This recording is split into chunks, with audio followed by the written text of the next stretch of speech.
I forgot about the part where this camera is set to cut off at 30 minutes.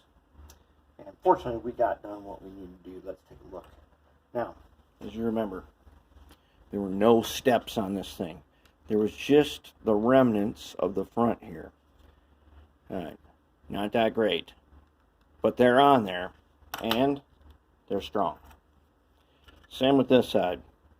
This was only had a broken step right here. Put in our little replacement. That one's going to be okay. Back here, we had no steps whatsoever. Okay, not that great yet, but I'm not really that concerned about. We're going to clean this up. This one I have not cleaned up at all yet, so I'm going to show you some cleaning up methods. But important thing is we got steps. Now, this guy, those of you who want to know, this is it, man.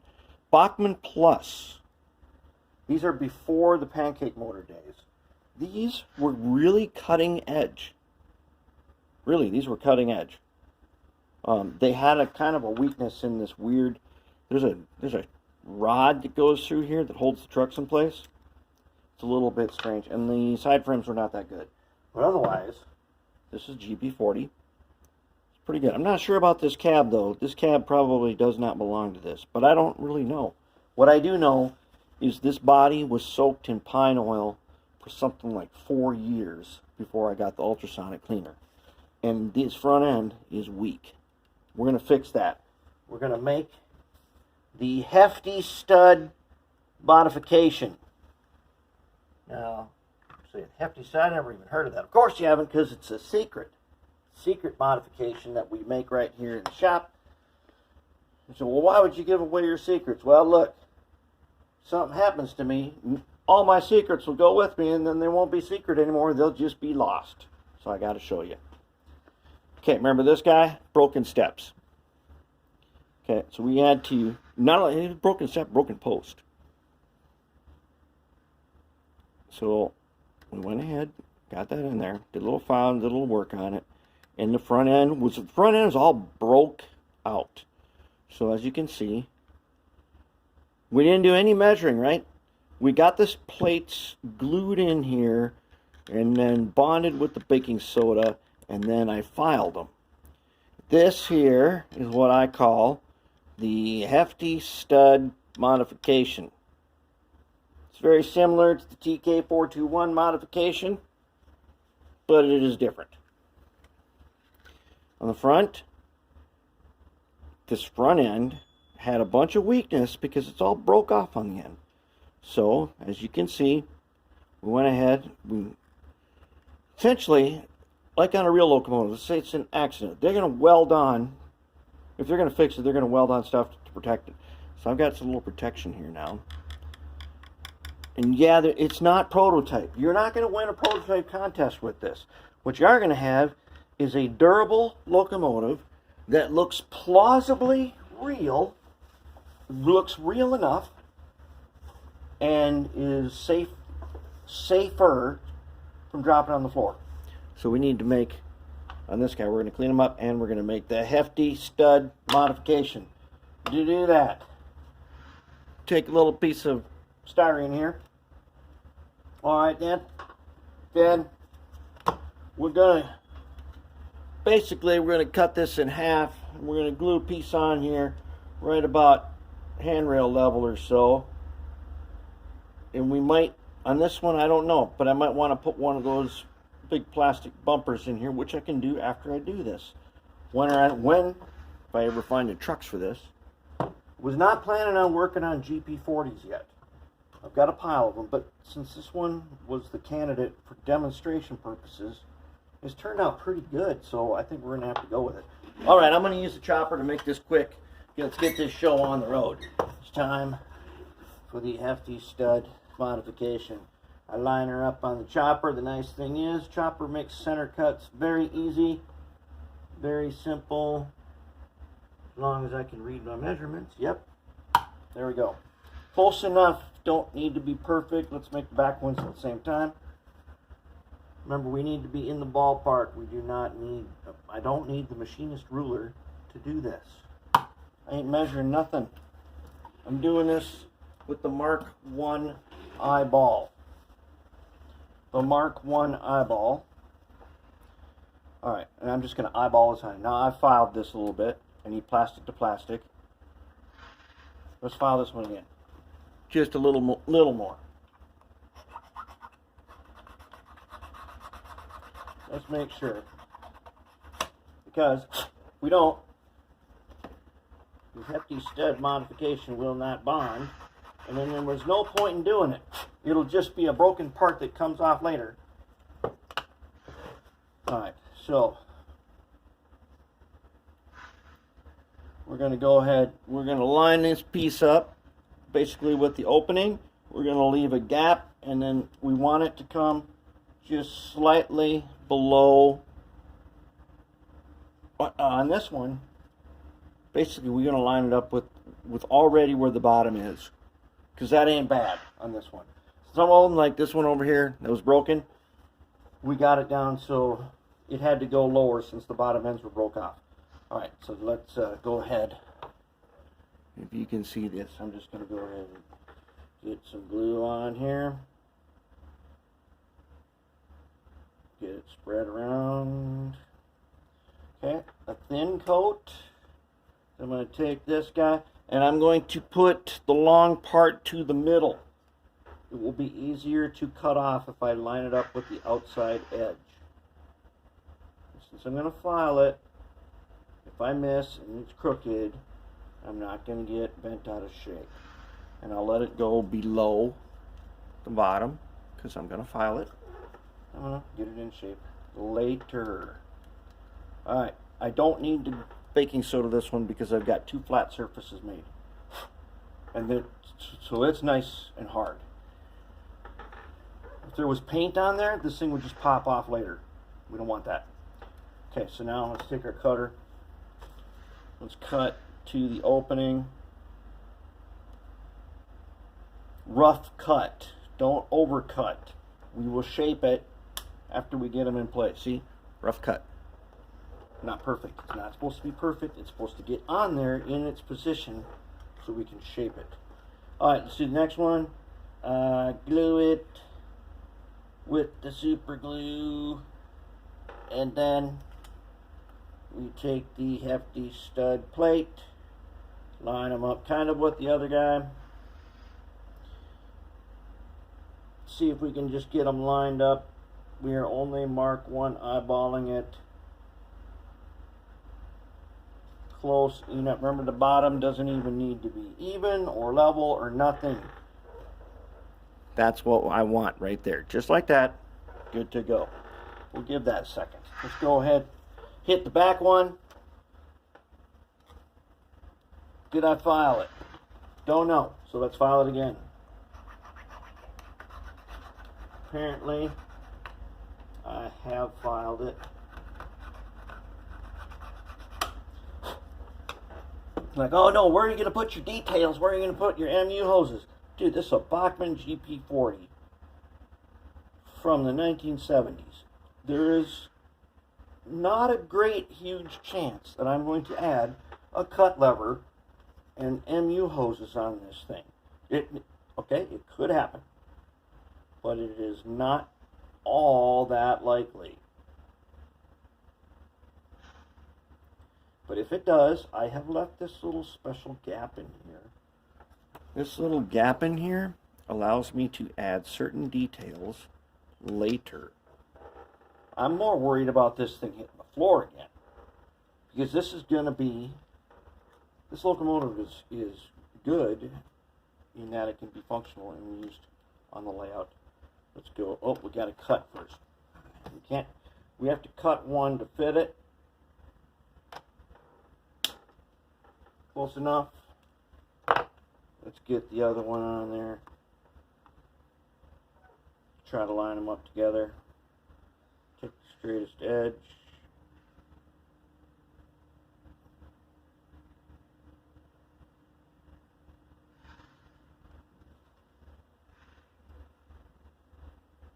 I'm going to say that's close enough. Okay, so that's what it looks like.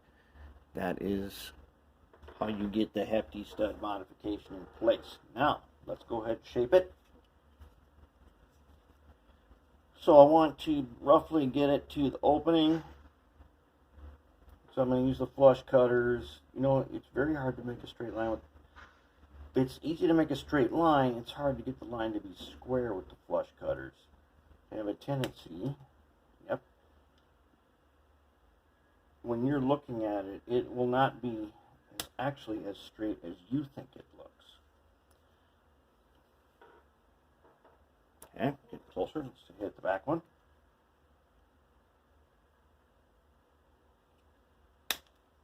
All right. Okay, now I'm going to add a couple little things here. One, I want this to look like it was welded on there. So I'm going to go ahead and I'm going to cut some angles at the corners. They don't have to be perfect because we're going to shape them. And I'm going to cut just a little one. I'm going to try to level it off now.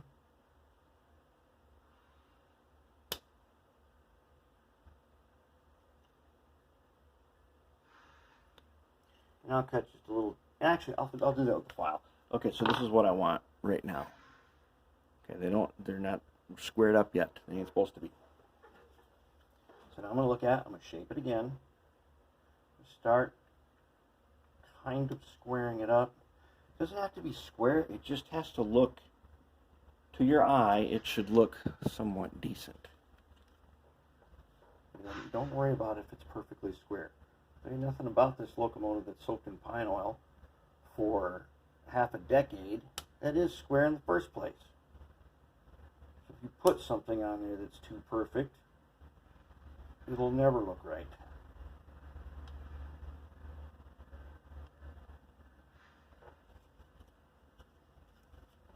I am also, as you know, I've said many times, I'm an anti-perfectionist for the simple reason that you don't get nothing done. Perfectionists do not accomplish very much. You get projects and then you get stuck because they never meet your standards. The key to breaking that cycle is to push through and just finish it right or wrong, because the more times you finish it, the better each successive one will become until you reach your perfection stage. You will reach your goal of being more perfect the more times you complete something. Okay, there is the Hefty Stud Modification. Let's take the wheel. I'm using the cutoff wheel, not the fiber one. I'm using the regular one. Shape it just a little bit. And hit these stairs that I didn't. These stairs are nice and hard now. They can be, you can hit them with the grinder.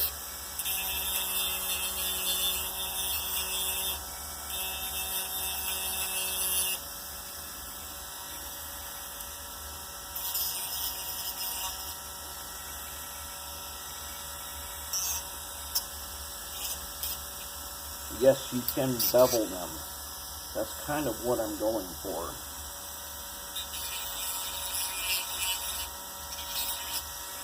There's a bit of a bevel, which I'll get with the needle file in a second here. Okay, I don't even hit them much. Take a look, make sure that everybody's inside their boundaries.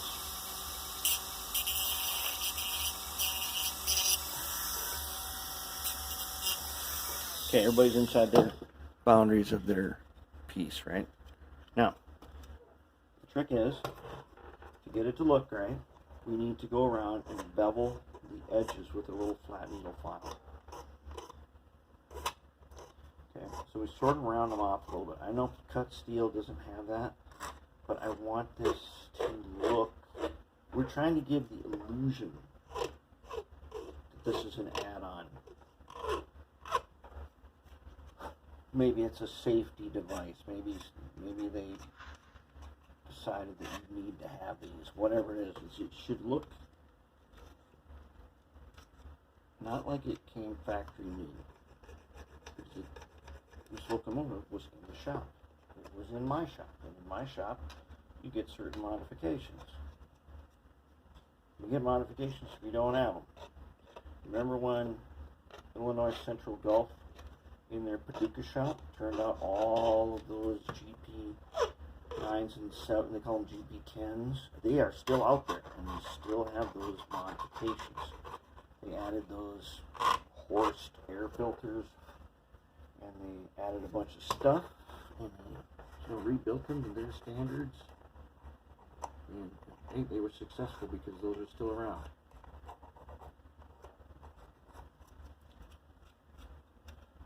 Okay, now, like I said, we don't have to be perfect because the way we check this is by spraying with white primer, obviously. This is where we're at. Remember, we had no steps when we started. Okay, that's what we got now. A little doubling. Clean the flash off that we have that's left over. Try to get rid of any cut edges. Look around, look for edges. Look around, look for where there's too much baking soda and super glue. File it. Now let me tell you something. If you use the grinder on those big knobs of super glue and baking soda, it will make dust. It will make super glue dust that you do not want to get in your eyes. And I'm guessing that if it hurts your eyes, which it does, and you will know it, you probably don't want to breathe it in either. That generally happens only if I'm using the grinder. I haven't had it happen like doing this. But using the grinder, making super fine powder, I have noticed a little burning in my eyes. Just like if you get super glue fumes in your eyes. That's what it's like.